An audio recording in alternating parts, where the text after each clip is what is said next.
I had a so because I told you before my mom's in like used to work in fashion and she was like a principal at a fashion college in Kenya and I asked her I was like I'm interviewing this guy I sent her your article like last year and she's like oh wow like really cool so I said do you have a question that you want me to ask and she said yes I have a question so she asked do you think fast fashion is on its way out or not? It's not. It's not. I really wished it was. So essentially, Yeah, with the whole Temu and the stuff, Temu Shein, yeah. they're like Pretty Little Thing. Like the thing was mad. I think like what was it last year? I think. So I'm good friends with Scott and Brett Stanilan, and they do a lot of work around sustainability and like holding accountability for a lot of these fast fashion brands and stuff, and calling them out. And I think it was Pretty Little Thing did an open casting for like some models for the new campaign. I didn't realize I was in town, walked past, and the queues for that casting. Brother, I've not seen that many people in Oxford Street. Just for casting. Just for like queues around the block. Just... But and it was wild because and that for me was really heartbreaking because it was like, you know, obviously all like young girls really excited and you know great opportunity for them and that kind of stuff. I'm like, oh man, but this is everything that's wrong with it. Yeah. I can't and then you see all of the stuff like Cantabanta Market in Ghana and like, you know, just all of that stuff from like fast fashion and actually just like stuff that is luxury but actually not really. It's not. And it's, you know, I think there is a lot more there is a lot more good happening now in terms of, you know, Fashion Week, for example, now having to adhere to a few like sustainability standards that Copenhagen have kind of implemented, and people that are actively voicing and calling out a lot of these brands. You know, there has been some kind of not boycotting, but you know, that does work. It's good, but it's being brought into effect. It's into consumers' face. Do you see what I mean? Like because now, as a consumer, even if you're merely into fashion for a bit, you're paying attention to trends. Where is this cotton coming from? Where is this coming from? Why are you using polyester? I feel some consumers, but the line suggests different. I mean, in this, it's a battle of the ego versus the what you feel that the world deserves, and I feel the ego. Because people want to be presented, the reason why the line is so long is because they know if they're casted, being a Pretty Little Thing model has some sort of prestige to it now. Of course, and you know, it's like you hate that you understand why people are doing it. Yeah, and it's like there's, you know, a lot of people, oh, but I can't afford bespoke. You don't need to afford bespoke. Like you just need to research and know where to go, and not want to need something right there that very second. Like obviously, like there are certain exceptions. If you're like really like lowest, you know, you're barely living paycheck to paycheck, you know, no one's going to begrudge you from shopping at Primark. But those with a concerted effort that are doing so, or like shopping at H&M and shopping at this one, you don't really need to be doing that. I think there has to be a lot more, not accountability, but I think we need to talk about that more because, and you know, whether that's a case of like people in, you know, not necessarily my position, maybe my position, but just generally anyone that has some form of like understanding of the wider sustainability space being like, don't shop here, shop here. The good thing is that there is with a lot of things, resurgence of vintage and a lot of, you know, like eBay, for example, shopping on eBay now is massive, like vintage vestiaire, that kind of stuff. I think that is growing, which is good because it's like, right, even if it isn't like, you know, 100% wool or whatever, it's not going to waste. I think that's the problem. I know that you're big in this stuff. Yeah, well, and they just made it free to sell on eBay. So yeah, I'm big into buying. You know, I like to go to thrift shops or to these big shows where they have old things because some of the vintage stuff is actually really good. So for sure. Yeah, I'm totally in agreement. And you wait long enough, and they'll come back into cycle. Exactly, and then you just pick it out the closet. Yeah, for sure.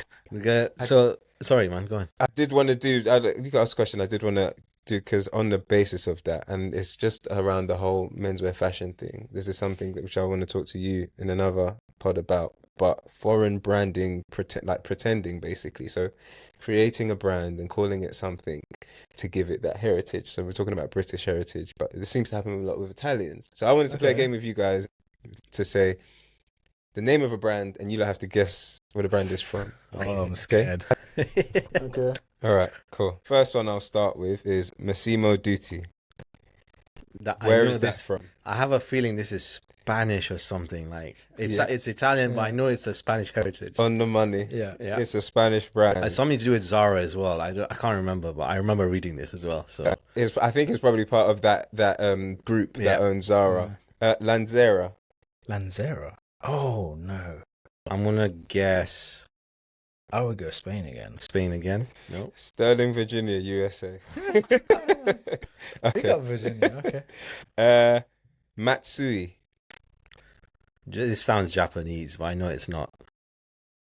I'm gonna go Taiwan. Yeah, something like that. It's British. The Dixons made it to try and compete with the Japanese electronics brands. Oh man. And I'll do a final one because we're gonna go so over time. Röde, with that O, like Odegaard O.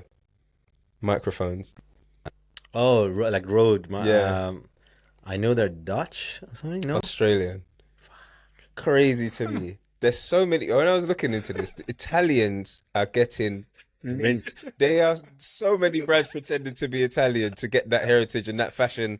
So yeah, I just wanted to do that because when you were mentioning about Naples and just looking at the Savile Row stuff, it's crazy how people are leaning into that and using it. I think you've still got like 5 minutes. In Oh, okay.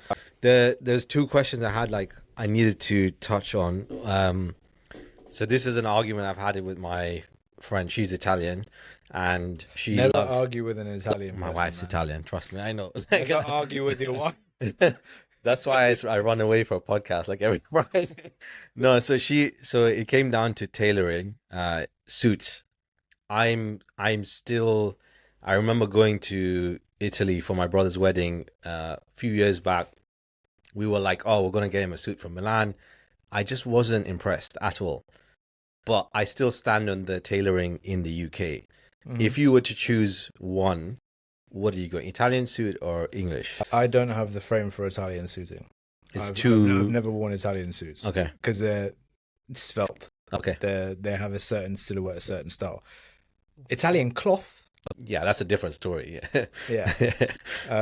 So I will always, I think just by the nature of being in the UK, I would always go for a bespoke. It's more like a cultural influence on your style. But then what I have done is I've been lucky enough to be in a position with knowing a lot of tailors. So the first bespoke suits that I've had made have been by a female tailor called Caroline Andrew, who's wicked.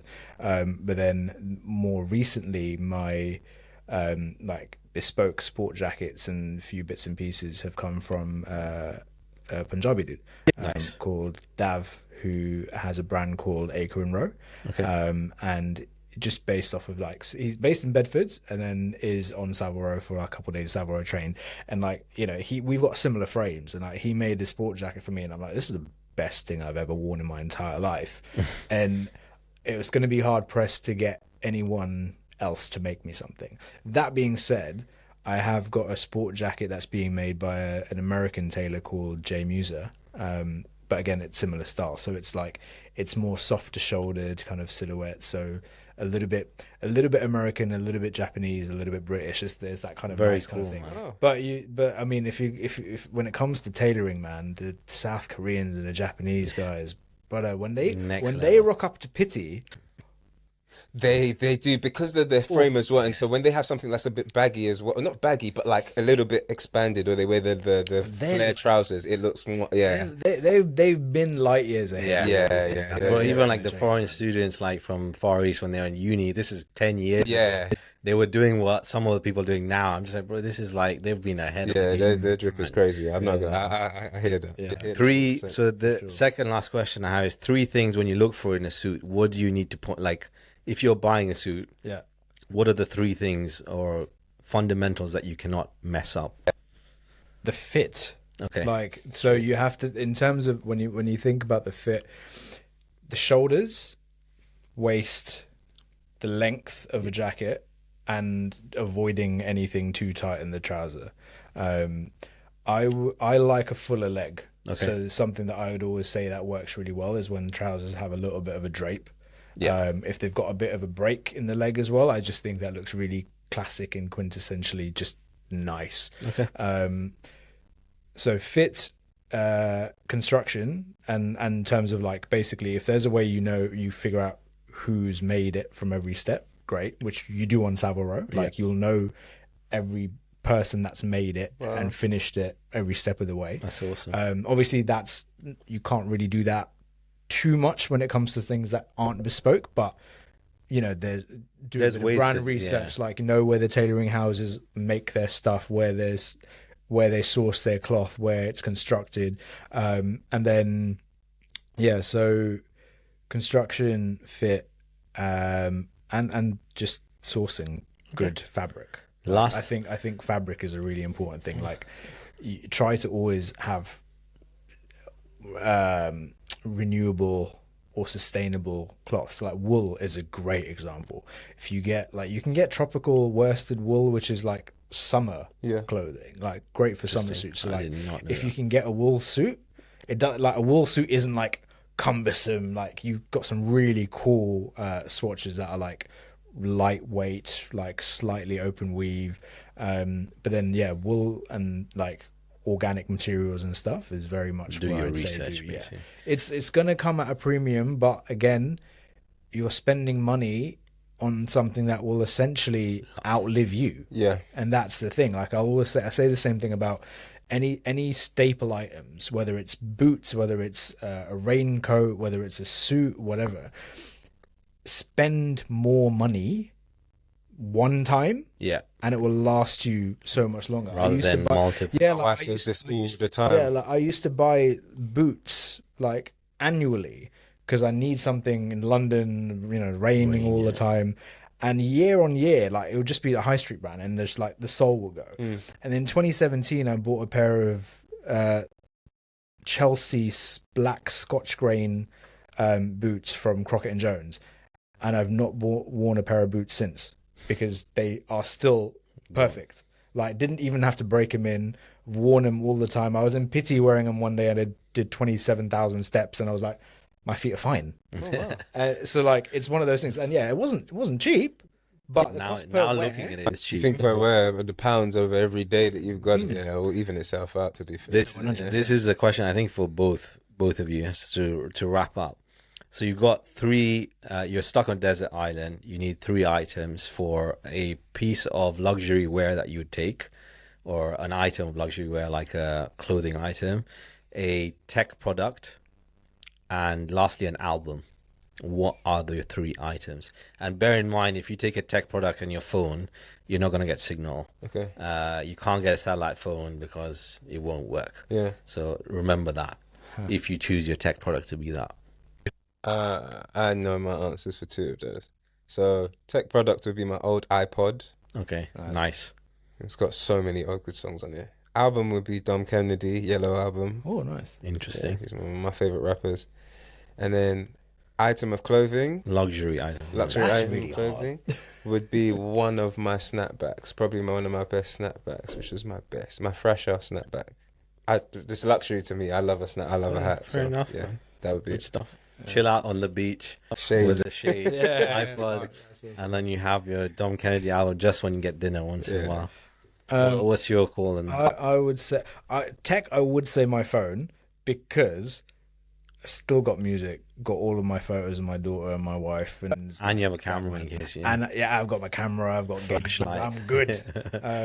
It's either that or my laptop.